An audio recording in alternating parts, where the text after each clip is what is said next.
Korean യുദ്ധത്തിൽ പങ്കെടുത്ത സുലൈമാൻ എന്ന പട്ടാളക്കാരന്റെ കഥ ഈ പടം കണ്ടു തീരുമ്പോൾ ജീവിക്കുവാണെങ്കിൽ ആ മനുഷ്യനെ പോലെ ജീവിക്കണം എന്ന് നമുക്ക് തോന്നിപ്പോകും. അത്രയും മനോഹരമായ, നമ്മളെ അത്രയും ആഴത്തിൽ ടച്ച് ചെയ്യുന്ന, അപൂർവങ്ങളിൽ അപൂർവമായി മാത്രം സംഭവിക്കുന്നു എന്നൊക്കെ പറയാൻ പറ്റുന്നൊരു സിനിമ. വർഷം 1950 ജൂൺ മാസം. ഇങ്ങ് സൗത്ത് കൊറിയയിലുള്ള ചെറിയൊരു ഗ്രാമം. രണ്ടാം ലോക മഹായുദ്ധം കഴിഞ്ഞ് ജനജീവിതം സാധാരണ ഗതിയിലേക്ക് വന്നുകൊണ്ടിരിക്കുന്ന ആ ഒരു കാലഘട്ടം. ഇവിടെ ഈ മനോഹരമായ ഗ്രാമത്തിൽ അവരുടെ ചെറിയ ചെറിയ സന്തോഷങ്ങളിൽ നല്ല രീതിയിൽ ജീവിച്ചു പോകുന്ന കുറേ മനുഷ്യരുണ്ട്. ഇവിടെയുള്ളൊരു ചെറിയ കുട്ടിയാണ് നമ്മളുടെ കഥാനായിക. അവളുടെ അച്ഛനും അമ്മയും അവൾക്ക് കളിക്കാനായിട്ട് ചെറിയൊരു സൈക്കിളൊക്കെ ഉണ്ടാക്കി കൊടുത്ത് കുഞ്ഞിനെ അതിൽ വെച്ച് കളിപ്പിച്ചുകൊണ്ടിരിക്കുന്ന സമയം നോർത്ത് കൊറിയൻസ് ആണ്. ചൈന, സോവിയറ്റ്സ് എന്നീ കമ്മ്യൂണിസ്റ്റ് രാജ്യങ്ങളുടെ സപ്പോർട്ടോടെ അവർ സൗത്ത് കൊറിയ ഇൻവേഡ് ചെയ്യാൻ തുടങ്ങി. അങ്ങനെ കൊറിയൻ യുദ്ധം ആരംഭിച്ചു. നോർത്ത് കൊറിയൻ സോൾജേഴ്സ് അതിക്രമിച്ച് കയറി വന്ന് കണ്ണി കാണുന്നവരെ എല്ലാവരെയും വെടിവെച്ച് കൊല്ലുവാണ്. ഉടനടി നമ്മുടെ കഥാനായികയുടെ അച്ഛനും അമ്മയും കൊച്ചിനെ ഒരു ചെറിയ മറവിലേക്ക് മാറ്റിയെങ്കിലും കൊച്ചിന്റെ അച്ഛനും അമ്മയ്ക്കും രക്ഷപ്പെടാൻ പറ്റിയില്ല. ഇവരെല്ലാം മനുഷ്യരാണ് എന്ന ബേസിക് പരിഗണന പോലും കൊടുക്കാതെ നോർത്ത് കൊറിയൻ സോൾജേഴ്സ് ആ ഗ്രാമത്തിലുള്ള ഒട്ടുമിക്ക ആളുകളെയും കൊന്നുതള്ളി. ഇതേ സമയം അങ്ങ് തുർക്കിയിലാണ് നമ്മുടെ കഥാനായകൻ സുലൈമാൻ. വെളുപ്പിനെ തന്നെ സുലൈമാന്റെ വീട്ടുപടിക്കൽ വന്ന് സൈക്കിൾ ബെല്ലടിച്ച് ഇങ്ങനെ വെറുപ്പിക്കുന്ന അവന്റെ കൂട്ടുകാരനുണ്ട് അലി. പട്ടാളക്കാരനാണേ, അപ്പൊ അതിൻ്റെതായിട്ടുള്ളൊരു ഇതുണ്ടാവുമല്ലോ. നമ്മുടെ സുലൈമാൻ ആവട്ടെ പതിയെ താളം തല്ലി ഇറങ്ങി വന്ന് രാവിലെ നായ്ക്കൾക്കൊക്കെ ഫുഡും കൊടുത്ത് വലിയ തിടുക്കമൊന്നും കാണിക്കാതെ ചിൽ കൂൾ വൈബിൽ അലിയുടെ കൂടെ ജോലിക്ക് പോകുന്നു. നമ്മുടെ അലി ആവട്ടെ ഒരു കടുത്ത മെർലിൻ മൺറോ ആരാധകനാണ്. എന്നെങ്കിലും ഒരു ദിവസം മെർലിൻ മൺറോയെ മീറ്റ് ചെയ്യും. അതിനുവേണ്ടി അവന്റെ ജീവിതം ഒഴിഞ്ഞു വെച്ചേക്കുവാണേ. കഴുത്തിൽ 2 ഫോട്ടോയും തൂക്കി മെർലിൻ ചേച്ചിയെ കാണാൻ നടന്നു പോകുന്നില്ലെന്നേ ഉള്ളൂ. എന്നാലും ഭ്രാന്തമായ ആരാധനയുള്ളൊരു വ്യക്തിയാണ് ഇങ്ങേര്. സുലൈമാനും അലിയും അവരുടെ സുഹൃത്തുക്കളും ഒക്കെ ഇങ്ങനെ സൈക്കിളിൽ പോകുന്ന വഴിക്ക് സുലൈമാനെ കാണാനായിട്ട് സുലൈമാന്റെ കാമുകി നുറാൻ അവിടെ ഇറങ്ങി നിൽക്കും. പരസ്പരം രണ്ടാൾക്കും ഇഷ്ടമാണ്. അധികം താമസിയാതെ രണ്ടാളുടെയും വിവാഹം ഉണ്ടാവും. പട്ടാളത്തിൽ നമ്മുടെ സുലൈമാൻ ടെക്നിക്കൽ സ്റ്റാഫാണ്, ടെക് സൈഡാണ്. ആൾക്ക് യുദ്ധത്തിൽ പങ്കെടുക്കേണ്ട സാഹചര്യം ഒന്നും വരാറില്ല. സാധാരണ അങ്ങനെയാണ്, ഇവർ ടെക് ഏരിയാസ് ഒക്കെയാണ് നോക്കുന്നത്. പക്ഷേ ഇപ്പോഴത്തെ സാഹചര്യത്തിൽ കൊറിയൻ വാർ ഇങ്ങനെ നടന്നു വരുമ്പോൾ സൗത്ത് കൊറിയയെ സപ്പോർട്ട് ചെയ്യുന്ന UN സഖ്യത്തോടുള്ള രാജ്യങ്ങളൊക്കെ സൗത്ത് കൊറിയയിലേക്ക് പട്ടാളക്കാരെ അയക്കുന്നുണ്ട്. അക്കൂട്ടത്തിൽ നമ്മുടെ സുലൈമാനും പോകണം. ഇവനൊരു ടെക്നിക്കൽ സ്റ്റാഫ് ആണെങ്കിലും ഇവന്റെ പ്രസൻസ് അവിടെ ആവശ്യമാണ് എന്ന് പറയുകയാണ് സീനിയർ. ഓർഡർ അനുസരിക്കല്ലാതെ വേറെ വഴിയില്ലല്ലോ, യുദ്ധത്തിൽ പങ്കെടുക്കാൻ പോയേ പറ്റുള്ളൂ. തുടർന്ന് സുലൈമാൻ അവന്റെ കാമുകി നുറാനോട് യാത്ര പറഞ്ഞു. നിറ കണ്ണുകളോടെയാണ് പുള്ളിക്കാരി ഇവനെ യാത്ര അയക്കുന്നത്. അവൾക്കാണെങ്കിൽ അച്ഛനും അമ്മയൊന്നുമില്ല, ഓർഫനാണ്. അങ്കിളുടെ ഫാമിലിയുടെ കൂടെയാണ് ജീവിക്കുന്നത്. സുലൈമാന്റെ കൂടെ ഒരു ഹാപ്പി ലൈഫ് അവൾ ഒരുപാട് ആഗ്രഹിക്കുന്നുണ്ട്. അതുമാത്രമാണ് അവളുടെ ഏക പ്രതീക്ഷ എന്ന് പറയാം. അങ്ങനെ കൊറിയയിലേക്ക് യുദ്ധത്തിന് പോവാണ് എന്ന് വീട്ടിലേക്ക് കത്തെഴുതി നമ്മുടെ സുലൈമാൻ യാത്രയായി. സുലൈമാന്റെ വീട്ടിൽ അച്ഛനും അമ്മയും നിമറ്റ് എന്ന അവന്റെ നീസുമുണ്ട്. മകൻ യുദ്ധത്തിന് പോവാണ്, യുദ്ധത്തിൽ പങ്കെടുക്കാൻ അവനെ തിരഞ്ഞെടുത്തു എന്നറിഞ്ഞ് പേരൻസിനും സങ്കടമാവുന്നുണ്ട്. എന്ത് വേണമെങ്കിലും സംഭവിക്കാമല്ലോ. എന്നാലും രാജ്യത്തിന്റെ ഒരു ആവശ്യം വരുമ്പോൾ അനുസരിക്കുക എന്നുള്ളത് മാത്രമല്ലേ അവർക്കൊക്കെ ഓപ്ഷനുള്ളൂ. ഇനി അങ്ങോട്ട് എല്ലാ ദിവസവും സംഭവിക്കുന്ന കാര്യങ്ങളൊക്കെ കൃത്യമായി കത്തെഴുതി അറിയിച്ചോളാമെന്ന് നമ്മുടെ ഹീറോ നൂറിനോടും അവന്റെ വീട്ടിലേക്ക് എഴുതിയ കത്തിലും പറയുന്നുണ്ട്. യാത്രയിൽ സംഭവിക്കുന്ന എല്ലാ കാര്യങ്ങളും കൃത്യമായി അവരെയൊക്കെ എഴുതി അറിയിക്കുന്നുണ്ട്. ചെറിയൊരു ഉറുമ്പിനെ പോലും നോവിക്കാൻ മനസ്സില്ലാത്തവനാണ് സുലൈമാൻ. ഇവരുടെ കപ്പലിൽ ക്യാബിനിൽ ഉറുമ്പുകൾ കയറി അതുങ്ങളെ കൊല്ലാൻ തീ കത്തിക്കാമെന്ന് പറഞ്ഞപ്പോൾ അത് വേണ്ട, ഉറുമ്പുകൾ തീറ്റ അന്വേഷിച്ച് വന്നതാണ്, ഫുഡ് കൊടുത്താൽ അത് പൊക്കോളൂ എന്ന് പറഞ്ഞ് അവർക്ക് ഫുഡ് കൊടുത്തു. ആൾ ഇങ്ങനെയൊക്കെയാണ്, ഇത്ര നിഷ്കുവാണ് നമ്മുടെ കഥാനായകൻ. അങ്ങനെ കൊറിയൻ ഗ്രാമങ്ങളിലൂടെ യുദ്ധാന്തരീക്ഷത്തിൽ ഇങ്ങനെ സഞ്ചരിക്കുമ്പോൾ നാടും വീടും നഷ്ടപ്പെട്ട് ഒരുപാട് ജനങ്ങൾ പലായനം ചെയ്യുന്നതും വേണ്ടപ്പെട്ടവരുടെ മൃതദേഹങ്ങൾക്കടുത്ത് ഇനി എന്ത് ചെയ്യണമെന്നറിയാതെ വിഷമിച്ചിരിക്കുന്നതുമായിട്ടുള്ള ഒരുപാട് ആളുകളെ കാണാം. ഇതൊക്കെ കണ്ടു നിൽക്കാൻ പോലും ആവുന്നില്ല.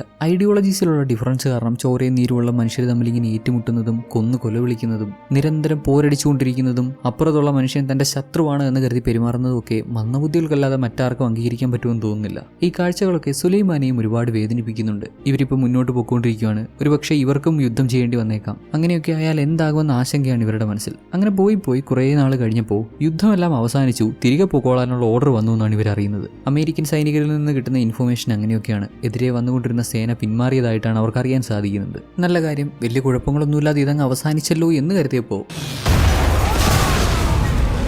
ഒന്നും അവസാനിച്ചിട്ടില്ല. അവസാനിച്ചു എന്ന പ്രതീതി ഉണ്ടാക്കി, അവസാനിച്ചു എന്ന വാർത്ത പരന്നു എന്നുള്ളതേ ഉള്ളൂ. വലിയ തരത്തിലുള്ള ആക്രമണം ഉണ്ടായപ്പോൾ ഇവിടുന്ന് രക്ഷപ്പെട്ടു പോകുക എന്നുള്ളതായി പ്രധാന ലക്ഷ്യം. നമ്മുടെ സുലൈമാനും അലിയും രാത്രി വാഹനത്തിൽ അങ്ങനെ രക്ഷപ്പെട്ടു പോകുന്നു. ഹെഡ്ലൈറ്റ് പോലും ഓൺ ചെയ്യാതെ, ശത്രുക്കൾക്ക് ഒരു സൂചനയും കൊടുക്കാതെ അങ്ങനെ ചെല്ലാണ്. കുറേ അങ്ങോട്ട് ചെന്നപ്പോൾ ഇവരുടെ കൂട്ടത്തിലെ കമാൻഡർ ഹെഡ്ലൈറ്റ് ഓൺ ചെയ്തോളാൻ പറഞ്ഞു. ശത്രുക്കൾ ഉണ്ടാവില്ല എന്ന് കരുതി. എന്നാൽ ലൈറ്റ് ഓൺ ആയതും തൊട്ടടുത്തുണ്ടായിരുന്ന ശത്രുക്കൾ ഇവരുടെ വാഹനം തകർത്ത് കളയുന്നുണ്ട്. തലനാരിഴയ്ക്കാണ് സുലൈമാനൊക്കെ രക്ഷപ്പെട്ടത്. ശത്രുക്കളെല്ലാം കൊന്നുകളഞ്ഞ് ഇനി അങ്ങോട്ട് കാട് വഴിയായി അവരുടെ യാത്ര. വാഹനമില്ല, വണ്ടി കത്തിപ്പോയല്ലോ, നടന്നു പോയുള്ളൂ വഴി. കാട്ടിലെവിടെയെങ്കിലും ശത്രുക്കൾ ഒളിച്ചിരിപ്പുണ്ടെങ്കിൽ പ്രശ്നമാണ്. ഇവരുടെ കൂട്ടത്തിലും ചിലർക്ക് പരിക്ക് പറ്റിയിട്ടുണ്ട്.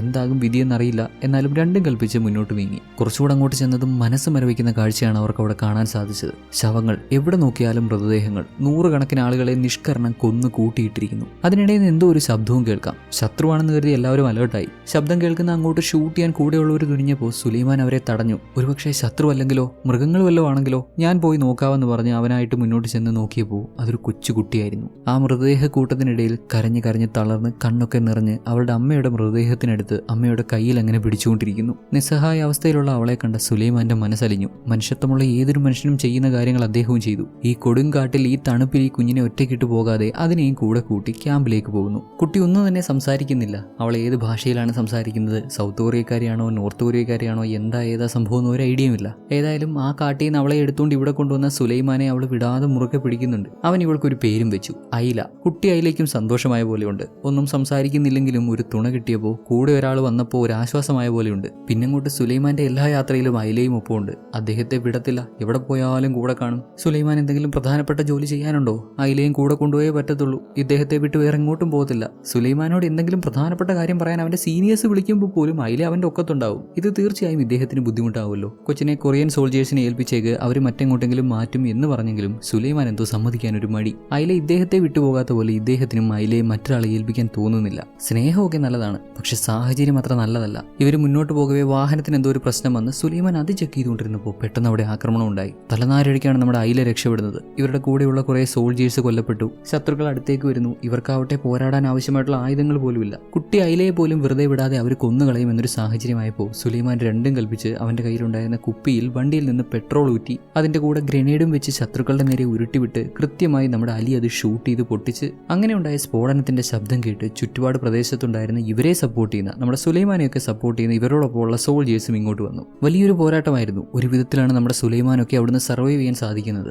ഈ വാർത്തകളൊക്കെ സുലൈമാന്റെ നാട്ടിലിറങ്ങിയപ്പോൾ അവർക്കെല്ലാം ആശങ്കയായി. യുദ്ധത്തിൽ സോൾജേഴ്സ് കുറെ പേർക്ക് ജീവൻ നഷ്ടപ്പെട്ടു എന്ന് പറയുന്നുണ്ട്. സുലൈമാൻ ജീവനോടെ ഉണ്ടോ ഇല്ലയോ എന്നുള്ള കാര്യം അറിയില്ല. അദ്ദേഹത്തിന് എന്തെങ്കിലും സംഭവിച്ചു കാണുമോ എന്നുള്ള പേടിയിൽ നുറാൻ കരയുന്നൊക്കെയുണ്ട്. അവളുടെ ഏക പ്രതീക്ഷ സുലൈമാനാണ് എന്ന് പറയാലോ. അദ്ദേഹത്തെ അവൾ അത്രമാത്രം ഇഷ്ടപ്പെടുന്നുണ്ട്. ഇവിടെ കൊറിയയിലാവട്ടെ യുദ്ധത്തിൽ പരിക്ക് പറ്റിയ നമ്മുടെ സുലൈമാൻ കണ്ണ് തുറന്നു വരുമ്പോൾ ദേ ഐല അദ്ദേഹത്തിന്റെ കയ്യിൽ പിടിച്ച് അദ്ദേഹത്തിന്റെ അടുത്ത് തന്നെയുണ്ട്. അവിടെ അത്ര വലിയ പ്രശ്നം ഉണ്ടായപ്പോൾ സുലൈമാൻ കൃത്യമായി ഇടപെട്ടതുകൊണ്ട് മാത്രമാണ് ഇവരിൽ പലരും ഇപ്പോഴും ജീവനോടെ ഉള്ളത്. വെറും ഒരു മെക്കാനിക്കിന്റെ കൃത്യമായ ഇടപെടൽ ഐലയെ ഉൾപ്പെടെ ഇത്രയും ആളുകളെ രക്ഷപ്പെടുത്തി. ഇതേ തുടർന്ന് നമ്മുടെ സുലൈമാനും കൂടെയുള്ളവർക്കൊക്കെ മെഡൽ കൊടുക്കാൻ തീരുമാനിക്കുന്നുണ്ട്. ഒരു കാര്യം പ്രത്യേകം പറയുന്നുണ്ട്, ഐലയെ എത്രയും വേഗം കൊറിയൻ അധികൃതർക്ക് ഏൽപ്പിക്കണം. ഐലയെ പോലെ ഒരുപാട് കുട്ടികളുണ്ട്. പേരൻസിനെ നഷ്ടപ്പെട്ട അനാഥരായിട്ടുള്ള കുറേ കുട്ടികളുണ്ട്. അവരെയൊക്കെ കൊറിയൻ ഗവൺമെന്റ് നോക്കിക്കോളും. അതെല്ലാം അവരുടെ റെസ്പോൺസിബിലിറ്റിയാണ്. ഇനിയിപ്പോൾ സുലൈമാൻ ഐലയെ കൂടെ കൊണ്ടുപോകരുത് എന്ന് ഓർഡർ ഇട്ടു. സുലൈമാൻ ഐലയോട് മറ്റൊരു സോൾജറുടെ ചെല്ലെന്ന് പറഞ്ഞെങ്കിലും ഐല ഇദ്ദേഹത്തിന്റെ പുറകിൽ നിന്ന് മാറുന്നില്ല.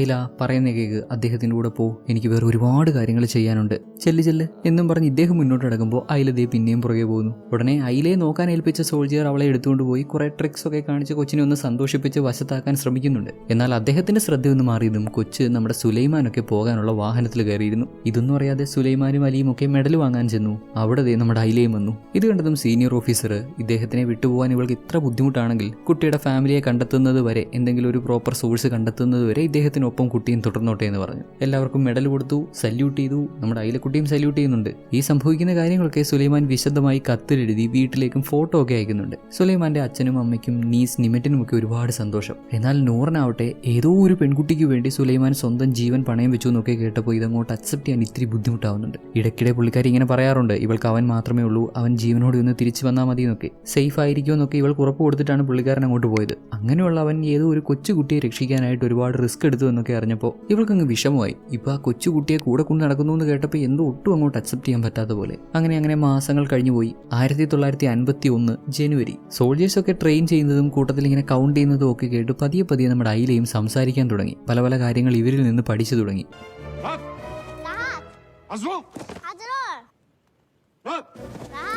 ആ പട്ടാള ക്യാമ്പിലെ ഒരേ ഒരു പ്രിൻസസ്സായി അവൾ മാറിയെന്നേ. എല്ലാവർക്കും അവളെ ഭയങ്കര കാര്യമാണ്. പുസ്തകങ്ങളൊക്കെ വാങ്ങി അവരവളെ പഠിപ്പിക്കാൻ തുടങ്ങി. അങ്ങനെ കാര്യങ്ങളൊക്കെ പഠിച്ചു വന്നപ്പോൾ ഐല നമ്മുടെ ഹീറോയാണ് അവളുടെ അച്ഛനായിട്ട് കാണുന്നത്. അമ്മയില്ല, അച്ഛൻ മാത്രം എന്ന് പറഞ്ഞ് ഇദ്ദേഹത്തെ കെട്ടിപ്പിടിക്കും. സുലൈമാനെ ഭയങ്കര ഇഷ്ടമാണ്. ഒരിക്കൽ സോൾജേഴ്സിൽ ആരോ സുലൈമാൻ മരിച്ചുപോയി എന്ന് പറഞ്ഞപ്പോൾ അത് കേട്ട് ഓടി സുലൈമാന്റെ അടുത്ത് ചെല്ലും. അവരുദ്ദേശിച്ചത് വേറൊരു സുലൈമാനെയാണ്. ഐലയ്ക്ക് അറിയില്ലല്ലോ. കുട്ടിക്ക് വിഷമമായി. ഇദ്ദേഹത്തെ അവൾ ഒരുപാട് സ്നേഹിക്കുന്നുണ്ടല്ലോ. ഇടയ്ക്ക് സോൾജേഴ്സ് ഐലയും കൊണ്ട് പല സ്ഥലങ്ങളിൽ പോകും. ഒരുപാട് സാധനങ്ങൾ വാങ്ങിക്കൊടുക്കും. പല സ്ഥലങ്ങളിൽ കൊണ്ടുപോയി അവിടുത്തെ കാഴ്ചകളൊക്കെ കാണിക്കും. കൊച്ചിനെ ഹാപ്പിയാക്കി വെക്കാൻ ഇവരെ കൊണ്ട് പറ്റുന്ന പോലെയൊക്കെ ചെയ്യുന്നുണ്ട്. തന്റെ സ്വന്തം മകളൊന്നും അല്ലെങ്കിലും ഐലയെ ഉപേക്ഷിച്ച് ജീവിക്കാൻ ഇപ്പൊ സുലൈമാനെ വിട്ടുപോകാൻ ഐലയ്ക്കും സാധിക്കില്ല. എന്നിരുന്നാലും അവസാനം ഇവരെ കാത്തിരിക്കുന്നത് വേർപിരിയൽ തന്നെയാണെന്ന് സുലൈമാന് വ്യക്തമായി അറിയാം. ഇന്നല്ലെങ്കിൽ നാളെ ഫോർമാലിറ്റീസ് ഒക്കെ കംപ്ലീറ്റ് ചെയ്ത് ഐലയെ കൊറിയൻസിന് കൈമാറേണ്ടി വരും. ഒരിക്കലും സുലൈമാന്റെ കൂടെ സുലൈമാന്റെ നാട്ടിലേക്ക് അവളെ കൊണ്ടുപോകാൻ സാധിക്കില്ല. അത് പോസിബിൾ അല്ല. നിയമപരമായി ഒരുപാട് തടസ്സങ്ങളുണ്ട്. എന്തെങ്കിലും ഒരിക്കൽ ഐലയുടെ റിലേറ്റീവ്സ് ആരെങ്കിലും വന്നാൽ തീർച്ചയായും അവളെ അവരോടൊപ്പം അയക്കേണ്ടി വരും. അങ്ങനെ പോകെ ഒരു ദിവസം ദിവസം നമ്മുടെ സുലൈമാന്റെ അടുത്ത് മറ്റൊരു സോൾജിയർ വന്ന്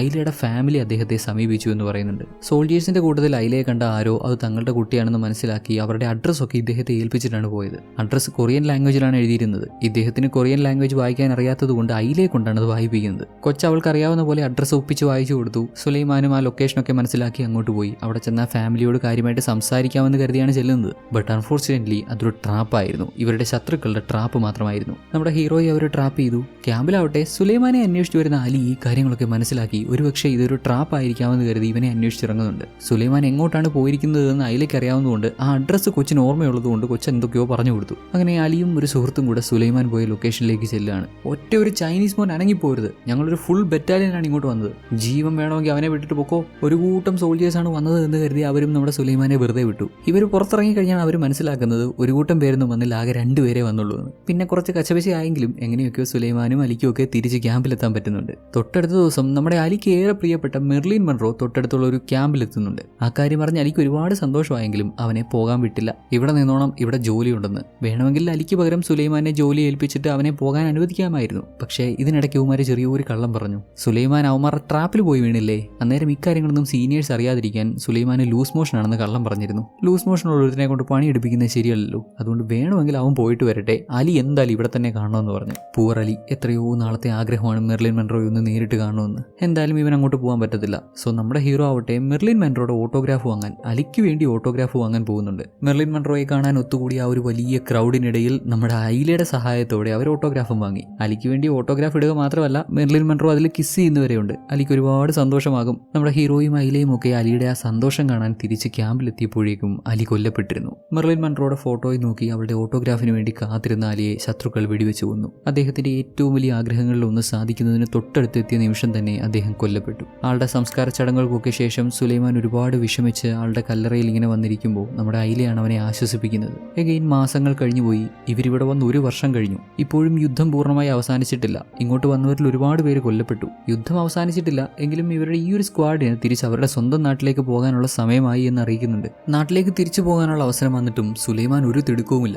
ഐലയെ ഉപേക്ഷിച്ച് പോകണമെന്നുള്ളതുകൊണ്ടാവാം പുള്ളിക്കാരൻ കുറച്ച് നാൾ കൂടെ ഇവിടെ തന്നെ നിൽക്കാമെന്ന് തീരുമാനിച്ചു. പുതിയ സോൾജേഴ്സ് വരുമ്പോൾ അവരെ ട്രെയിൻ ചെയ്യിക്കുന്നതിന്റെ ഭാഗമായി ഇവിടെ തന്നെ നിൽക്കുന്നു. ഈ കാര്യങ്ങളൊക്കെ നാട്ടിലേക്ക് എഴുതി അറിയിക്കുമ്പോൾ സുലൈമാന്റെ പേരൻസിനാണെങ്കിലും നൂറാനാണെങ്കിലും ഇതൊന്നും അങ്ങോട്ട് ഇഷ്ടപ്പെടുന്നില്ല. 1 വർഷത്തിലധികമായി അവന് വേണ്ടി ഇവരെല്ലാം കാത്തിരിക്കുമല്ലേ. ഇപ്പോഴും ഇവൻ ഇങ്ങനൊരു തീരുമാനമെടുത്തത് അവർക്ക് അങ്ങോട്ട് അക്സെപ്റ്റ് ചെയ്യാൻ സാധിക്കുന്നില്ല എന്നുള്ളതാണ്. സുലൈമാനെ ഒരുപാട് മിസ് ചെയ്തിട്ട് നൂറിന് അവന് വേണ്ടി റേഡിയോയിലൂടെ ഒരു പാട്ട് തന്നെ ഡെഡിക്കേറ്റ് ചെയ്യുന്നുണ്ട്. തനിക്ക് വേണ്ടി അവൾ കാത്തിരിക്കുകയാണെന്ന് മനസ്സിലാക്കുമ്പോൾ സുലൈമാന് സന്തോഷവും സങ്കടവും ഒക്കെ ആവുന്നുണ്ട്. ഇത് കേൾക്കുന്ന സുലൈമാന്റെ വീട്ടിലുള്ള സുലൈമാന്റെ നീസ് നിമറ്റിന് ഭയങ്കര സങ്കടമാവുന്നുണ്ട്. കാരണം അവൾക്കും സുലൈമാനെ ഇഷ്ടമാണ്. സുലൈമാൻ തിരിച്ചു വന്നാൽ അവനെ വിവാഹം ചെയ്യാൻ അവൾ ആഗ്രഹിക്കുന്നുണ്ടേ. നാട്ടിൽ അങ്ങനെ ഒരു സ്റ്റോറി. ഇവിടെ കൊറിയയിലാണെങ്കിലോ സുലൈമാൻ ഇവിടെ നമ്മുടെ ഐലയെ വിട്ടുപോകാൻ പറ്റാത്ത അവസ്ഥയും. നിലവിലത്തെ സാഹചര്യത്തിൽ ഐലയെ നാട്ടിലേക്ക് കൊണ്ടുപോകാൻ പറ്റത്തില്ല. എന്നാൽ സ്വന്തം നാട്ടിലേക്ക് പോകാൻ അവസരം കിട്ടിയിട്ടും പോകാതിരിക്കാനും തോന്നുന്നില്ല. എന്തൊക്കെ പ്രശ്നങ്ങൾ വന്നാലും ഐലയും കൊണ്ടേ താനിവിടെ പോകൂ, കുഞ്ഞിനെ ഉപേക്ഷിക്കില്ല എന്ന് അവൻ ഉറപ്പ് കൊടുക്കുന്നുണ്ട്. സുലൈമാനെ കൊണ്ട് സാധിക്കും പോലെ ഐലയെ നാട്ടിലേക്ക് കൊണ്ടുപോകാൻ വേണ്ട കാര്യങ്ങൾ ചെയ്തു കൊടുക്കണമെന്ന് അവന്റെ സീനിയേഴ്സിനോട് ആവശ്യപ്പെടുന്നുണ്ട്. പക്ഷേ ഇത് പറയുന്ന പോലെ എളുപ്പമല്ലല്ലോ. ഒരു കൊറിയൻ സിറ്റിസനെ അങ്ങനെ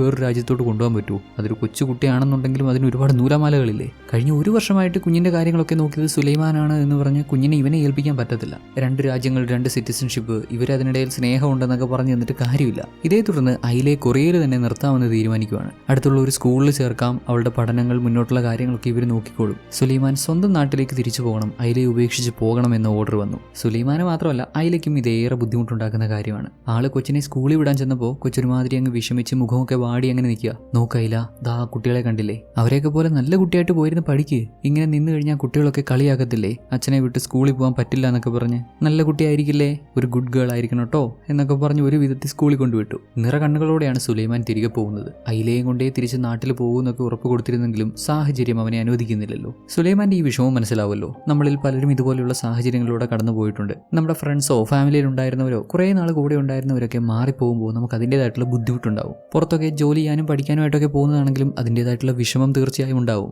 അവിടെയൊക്കെ വീണ്ടും ഒരു ദിവസം കാണാൻ പറ്റും എന്നുള്ള പ്രതീക്ഷ ഉണ്ടെങ്കിലും ഇവിടെ നമ്മുടെ സുലൈമാൻ ആ ഒരു പ്രതീക്ഷ പോലുമില്ല. ഇന്നായിരിക്കാം ഒരുപക്ഷെ അവൻ അവസാനമായി ഐലയെ കാണുന്നത്. സങ്കടം സഹിക്കവയ്യാതെ കണ്ണൊക്കെ നിറഞ്ഞ് സുലൈമാൻ അവിടുന്ന് തിരികെ പോകുമ്പോൾ ഐലയും പിന്നാലെ ഓടി ചെല്ലുന്നുണ്ട്. കൊച്ചും ആകെ കരഞ്ഞ് അച്ഛൻ പോകത്തില്ലെന്ന് പറഞ്ഞല്ലേ, എന്നെയും കൊണ്ടേ പോകത്തുള്ളൂ എന്ന് പറഞ്ഞല്ലേ എന്നിങ്ങനെ പറഞ്ഞ് സുലൈമാനെ കെട്ടിപ്പിടിച്ചപ്പോഴാവട്ടെ അദ്ദേഹം രണ്ടും കൽപ്പിച്ചൊരു തീരുമാനമെടുത്തു. ഇനിയിപ്പോൾ ആരോടും പെർമിഷൻ ചോദിക്കാനൊന്നും നിൽക്കണ്ട, ആരുടെയും കാല് പിടിക്കാൻ പോകണ്ട. ഇദ്ദേഹം തിരികെ പോകുമ്പോൾ ഐലയെ അവളുടെ സൈസിനനുസരിച്ചുള്ളൊരു ചെറിയ പെട്ടിക്കുള്ളിലാക്കി അങ്ങ് കൊണ്ടുപോയേക്കാവുന്ന. അങ്ങനെ രണ്ടാളും കൂടെ പ്ലാൻ ചെയ്ത് ഐലയെ ബോക്സിനകത്താക്കി അവളെയും സ്വന്തം നാട്ടിലേക്ക് കൊണ്ടുപോകാൻ ശ്രമിക്കുകയാണ് സുലൈമാൻ. ചെക്കിംഗ് എല്ലാം ക്ലിയർ ചെയ്തു. സന്തോഷത്തോടെ ഐലയും കൊണ്ട് കപ്പലിൽ കയറാൻ ചെന്നപ്പോൾ ദേ സ്കൂളിൽ നിന്ന് ആൾ വന്നു. ഇവൻ ഐലയെ നാട്ടിലേക്ക് കൊണ്ടുപോകാൻ ഒരുപാട് ശ്രമിച്ചിരുന്നു എന്നറിയാവുന്നതുകൊണ്ട് ഇവനെ തന്നെയാണ് അവർക്ക് സംശയം. പെട്ടി തുറന്ന് നോക്കിയപ്പോൾ ഐല അതിനകത്തുണ്ട്. ഇത് വലിയ പ്രശ്നമാണ്. സുലൈമാൻ ജയിലിലാവാനുള്ള വകുപ്പ് അവൻ ഒപ്പിച്ചിട്ടുണ്ട്. ഇവൻ ഇങ്ങനെയൊക്കെ കാണിച്ചു കൂട്ടുന്നത് അവന്റെ സ്നേഹം കാരണമാണ് എന്ന് വ്യക്തമായി അറിയാവുന്നതുകൊണ്ട് അവന്റെ സീനിയറും മറ്റ് ഓഫീസേഴ്സിന്റെ കൈയും കാലും പിടിച്ച് കേസ് വരാത്ത രീതിയിൽ അങ്ങ് ഒതുക്കി തീർത്തു. ഇനി ഒരു ചാൻസ് എടുക്കാൻ പറ്റില്ല. ഐലയോട് യാത്ര പറഞ്ഞ് നാട്ടിലേക്ക് പോകണം.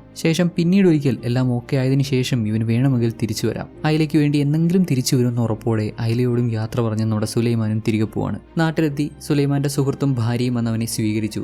ഐല കൂടെ ഇല്ല എന്നുള്ള വിഷമം ഉണ്ടെങ്കിലും ഇനിയിപ്പോൾ സ്വന്തം നാട്ടിൽ നുറാന്റെ കൂടെ സന്തോഷമായി ജീവിക്കാം എന്നുള്ള ആഗ്രഹത്തിലാണ് സുലൈമാൻ തിരിച്ചു വന്നത്. ബട്ട് അൺഫോർച്ചുനേറ്റ്ലി ഇവിടെ എത്തിയപ്പോൾ അറിയാൻ സാധിക്കുന്നത് അവൾ എൻഗേജ്ഡ് ആയിരുന്നു. സുലൈമാൻ അത് വിശ്വസിക്കാനായില്ല. താൻ അത്രയധികം സ്നേഹിച്ചിരുന്നു എന്ന് കരുതിയിരുന്ന ഒരു വ്യക്തിയിൽ നിന്ന് ഇങ്ങനെ ഉണ്ടായപ്പോൾ അവൻ ആകെ അങ്ങ് തകർന്നുപോയി. അവളുടെ അടുത്തെത്തി കാര്യം തിരക്കിയപ്പോഴോ അവൾക്ക് ഒരുപാട് കാലമൊന്നും വെയിറ്റ് ചെയ്ത് നിൽക്കാൻ പറ്റത്തില്ല. പിന്നെ സുലൈമാൻ ലോയൽ അല്ലായിരുന്നു എന്നും പറയുന്നുണ്ട്. ഇവളെ അല്ലാതെ ഒരു കൊച്ചുകുട്ടിയെ കൂടെ സ്നേഹിച്ചല്ലോ, ഐലയെ കൂടെ സ്നേഹിച്ച് നേരത്തെ നാട്ടിൽ വരാൻ അവസരം ഉണ്ടായിട്ടും ഐലയ്ക്ക് വേണ്ടി കുറെ നാൾ അവിടെ നിന്നല്ലോ. ഇതൊന്നും നുറാൻ അങ്ങ് പിടിച്ചില്ല. വേറൊരാൾക്ക് ഒരു ഇത്തിരി സ്നേഹം കൊടുക്കാൻ പോയതാ നുറാന്റെ പ്രശ്നം. ഒന്നുമില്ലേ, ഇവനൊരു കൊച്ചുകുട്ടിക്കല്ലേ കുറച്ച് സ്നേഹം കൊടുത്തത്. ഇവിടെ പലവന്മാരും ഒരാളെ വെച്ചിട്ട് വലിയ കുട്ടികൾക്ക് സ്നേഹം കൊടുക്കുന്നു.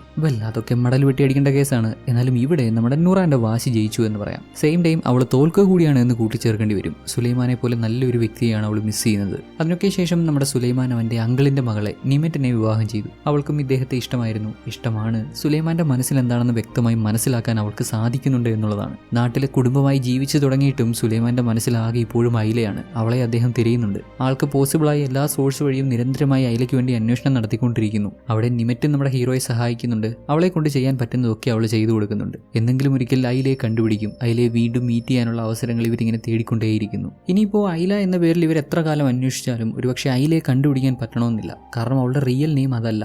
ഐല എന്നത് സുലൈമാൻ വെച്ച പേരല്ലേ.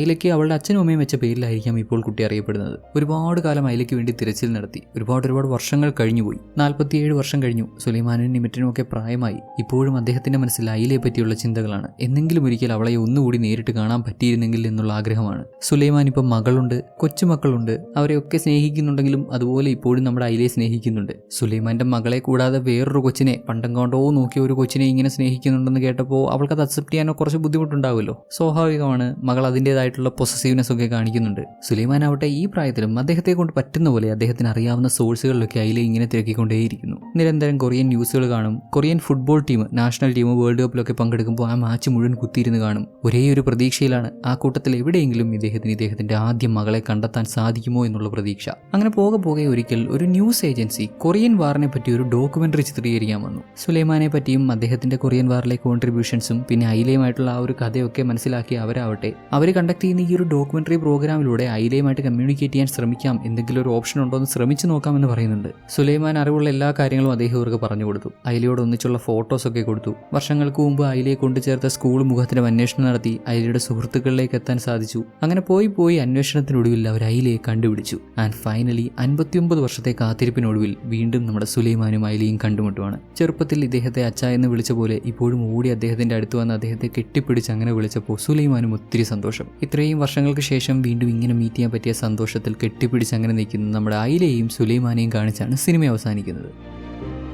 ഇവരാണ് യഥാർത്ഥ സുലൈമാനും ഐലയും. 60 വർഷത്തിനിപ്പുറം ഇവർ മീറ്റ് ചെയ്യുന്ന വീഡിയോ യൂട്യൂബിൽ അവൈലബിൾ ആണ്. വല്ലാത്തൊരു സ്റ്റോറിയാണ് ഇവരുടേത്. ഐലയെ പോലെ യുദ്ധം കാരണം പേരൻസിനെ നഷ്ടപ്പെട്ട ഒത്തിരി കുട്ടികളുണ്ട്. ഒരുപാട് യുദ്ധങ്ങൾ കാരണം പേരൻസിനെ നഷ്ടപ്പെട്ട അനാഥരായ 28 മില്യണിലധികം കുട്ടികളുണ്ടെന്നാണ് പറയപ്പെടുന്നത്. ചില സിനിമകളൊക്കെ നമുക്ക് വലിയ പാഠമാണ്. ഇതൊക്കെ കാണുമ്പോൾ രാജ്യങ്ങളും അതിർത്തികളും ജന്മനാ നമുക്ക് മേൽ അടിച്ചേൽപ്പിക്കപ്പെടുന്ന ആശയങ്ങളും ശത്രുതകളും ഒക്കെ ഇല്ലാതിരുന്നെങ്കിൽ എത്ര നന്നായിരുന്നു എന്ന് തോന്നും. നമുക്കറിയാവുന്ന പോലെ ഒത്തിരി അതിർത്തികൾ മാഞ്ഞു പോയാണ് ഇന്ന് കാണുന്ന അവസ്ഥയിൽ ലോകമെത്തിയത്. ഇനിയും അങ്ങനെ അതിർത്തികളൊക്കെ മാഞ്ഞു പോട്ടെ. ഇവിടെ ജനിച്ചുപോയി എന്നുള്ളത് കൊണ്ട് തൊട്ടപ്പുറത്തുള്ളവൻ നമ്മുടെ ശത്രു, അപ്പുറത്തുള്ളവരെല്ലാം നമ്മുടെ ശത്രുക്കൾ എന്നുള്ള ചിന്താഗതിയൊക്കെ മാറി വരട്ടെ. എല്ലാവരും മനുഷ്യരാണ്. നമ്മളെപ്പോലെ ചോരയും നീരും വിശപ്പും ദാഹവും ഒക്കെ ഉള്ള മനുഷ്യരാണ്. നല്ല രീതിയിൽ മുന്നോട്ട് പോകാൻ എല്ലാവർക്കും സാധിക്കട്ടെ എന്ന് ആഗ്രഹിക്കുന്നു. എല്ലാവരുടെയും വിലയേറിയ അഭിപ്രായങ്ങളും നിർദ്ദേശങ്ങളും ഒക്കെ കമന്റ് ചെയ്ത് അറിയിക്കാൻ ശ്രദ്ധിക്കുമല്ലോ. ഇങ്ങനെയുള്ള സിനിമകൾ, നല്ല കഥകൾ കേൾക്കാൻ ഇഷ്ടമാണെങ്കിൽ തീർച്ചയായും ചാനൽ സബ്സ്ക്രൈബ് ചെയ്യാം. വീഡിയോ ഇഷ്ടമായാൽ ലൈക്ക് ചെയ്യാം. മറ്റൊരു ദിവസം മറ്റൊരു നല്ല സിനിമയുടെ കഥയുമായി വരാം. Take care.